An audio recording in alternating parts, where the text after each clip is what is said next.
Hello, my name is Paul Antonio, and I'd like to thank you for your interest in my manual, a new approach to copper plate script, a yin and yang approach.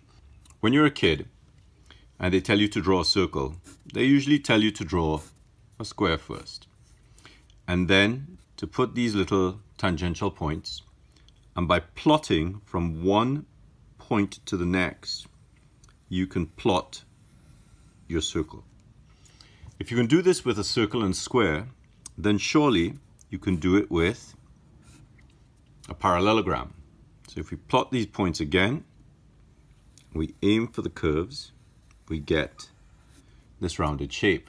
Now that started me thinking that the line of universal beauty, which is this, is not a curved line. This is an optical illusion. We see this curve and we see this curve, and then we end up doing a little wiggle, which is wrong. So I started to think, well, the line of universal beauty is actually three straight lines. 1, 2, 3. And by dividing this straight line, this vertical, this diagonal 55-degree angle straight line, into sixths, we get a sixth, and a sixth, and a sixth, and a sixth, and a sixth. So we have a series of thirds divided into further divided up, and by turning this little sixth and this little sixth, we have a sixth and a sixth, which gives us a third, and the middle 2/3 is a straight line. So we have little turn, straight line, and a little turn. If we add this to this theory, we get the first of the facets of the fourfold symmetry that I've come up with, which is used in the manual to generate the lettering. So if we go back to this theory of a parallelogram and a curve, we can see that the letter B sits within this theory quite easily. So we have line of universal beauty, straight line, straight across, and straight up. Notice the lines are only ever horizontal or at 55 degrees, which is the angle of the script in this manual. 1 and 2 and 3 and 4 and 5 and 6 and 7 and 8 and 9 and 10 and 11 and 12. Please note that I'm actually writing the straight lines in the same order and stroke number that I would a copper plate letter. So let's take this theory of angular confinement and put a monoline letter on top of it. So we have little turn, a sixth, straight line, and a turn into a curve. And then we have and 1 and 2 and 3 and 4 and 5 and 6 and 7, 8, 9, 10, 11, and 12. And 1 and 2 and 3 and 4 and 5 and 6, 7, 8, 9, 10, 11, and 12. Now each facet has two aspects. So in the angular confinement, you're given a angular confinement box that you need to then put around a monoline letter. In the second aspect, you're given the box and you have to fit this again. So you're looking at one with the box around the letter and one with the letter into the box. 1 and 2 and 3, 4 and 5 and 6 and 7 and 8 and 9. And so what we end up with is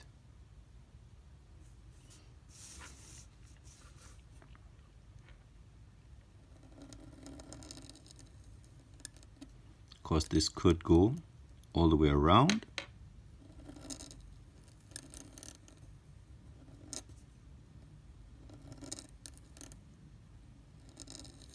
There's your letter B with a little flourish. Now, once we notice that the line of universal beauty is actually a straight line, and by adding the sixth and the sixth turn, we can take that line of universal beauty, add a little turn, add a little turn, and by following the ellipse up and around, what we end up with something that divides an ellipse in half, and that gives us the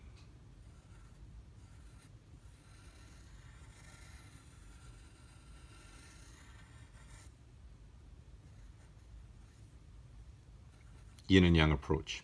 So that's how I came up with the subtitle for the manual, a yin and yang approach. The next facet is elliptical confinement, which using the angular confinement,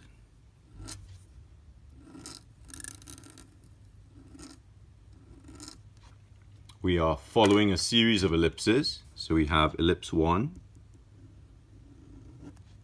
ellipse 2, ellipse 3, ellipse 4, ellipse 5, ellipse 6, and 7. Now there are lots of subsequent ellipses. We have a third here and a third down here.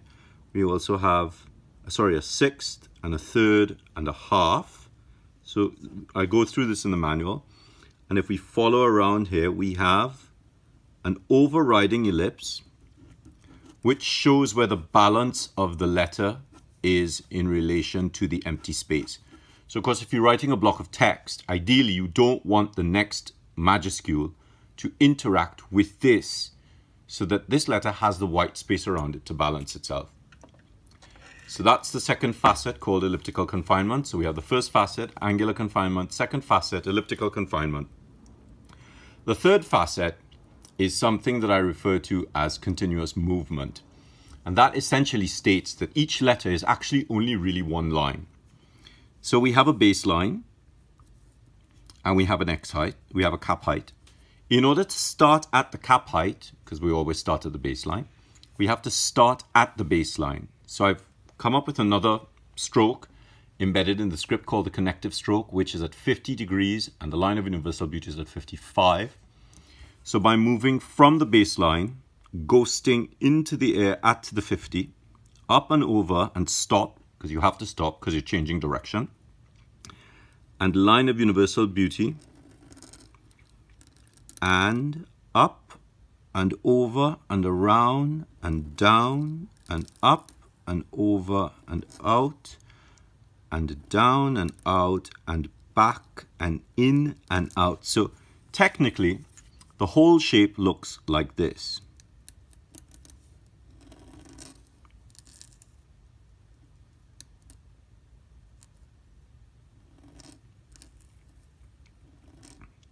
And even to move out of the bowl, you make this little continuous movement up into the minuscule letter that's going to follow the V.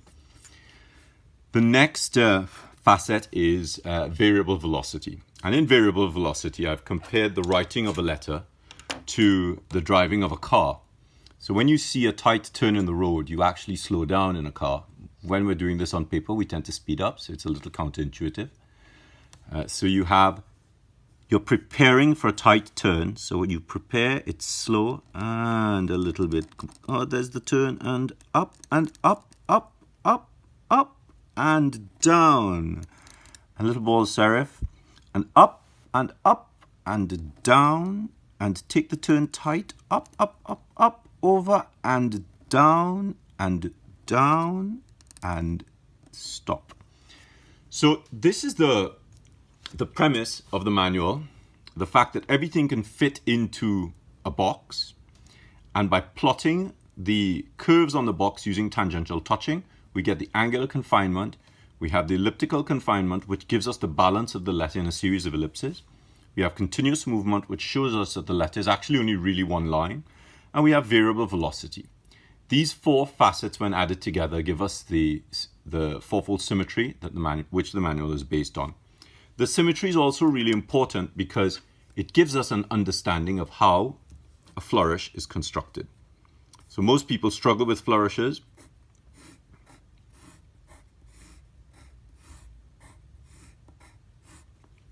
That will produce an interlacing, repetitive figure of 8 flourish.